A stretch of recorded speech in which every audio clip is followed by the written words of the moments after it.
keeps moving her head. Microscopic twitches left and right. She's trying to look around without looking around, hoping to catch my shadow or reflection. Eleanor knows she didn't kill me back at the garage. Eleanor's a smart girl. I hate smart dead girls. At the corner of 3rd Street, Eleanor shoulder butts an old lady and what's probably her grandkid into the street, in front of a flatbed truck carrying a backhoe. The driver slams on the brakes. The old lady is on the ground. Cue the screaming and squealing tires. Cue the sheep who stand around pointing and the Captain Americas who run to help. They pull the old lady and the kid back onto the sidewalk, which is great for them, but it doesn't do anything for me. Eleanor is gone. But it's not hard to find her.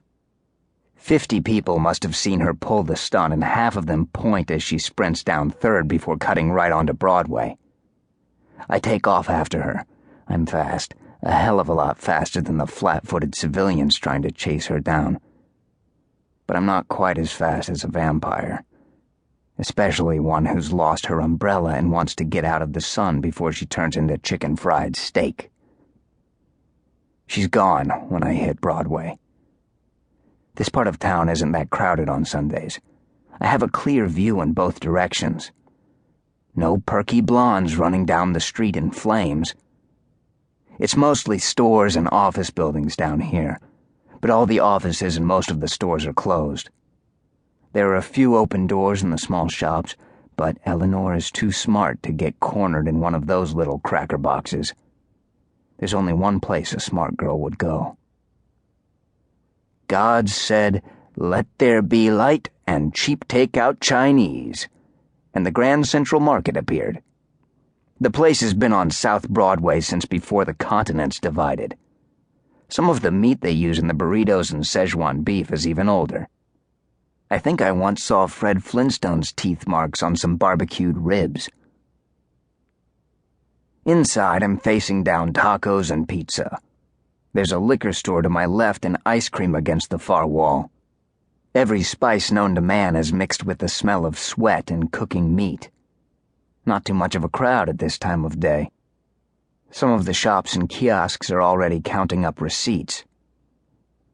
I don't see Eleanor down the central walkway or either of the side ones. I start down the middle of the place, cut to the right hand, and walk by a fish stand. I'm reaching out, listening, smelling, feeling the movement of the air, trying to pick up any tiny vibrations in the ether. I'm getting better at this kind of hunting. Ambush predator stuff as opposed to my old Tyrannosaurus with a hard-on moves that don't go down quite as well in the streets of L.A. as they did in the arena. Subtle hunting, acting like a grown-up. I really miss hell sometimes.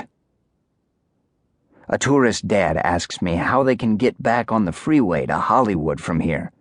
I ignore him and he mumbles something about his taxes and how come we don't have more cops to clear out these drug addicts. 6 months after the New Year's bash at Avila, and I'm still not used to this place, these people.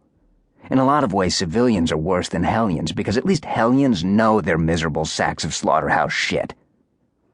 More and more, I want one of these mortal types to have to face down a vampire, a jade, or a batshit demon elemental. Not a ghost glimpse in the dark, but having to stare straight into a beast's red meat-grinder eyes, hungry for the souls of the terminally clueless. Be careful what you wish for.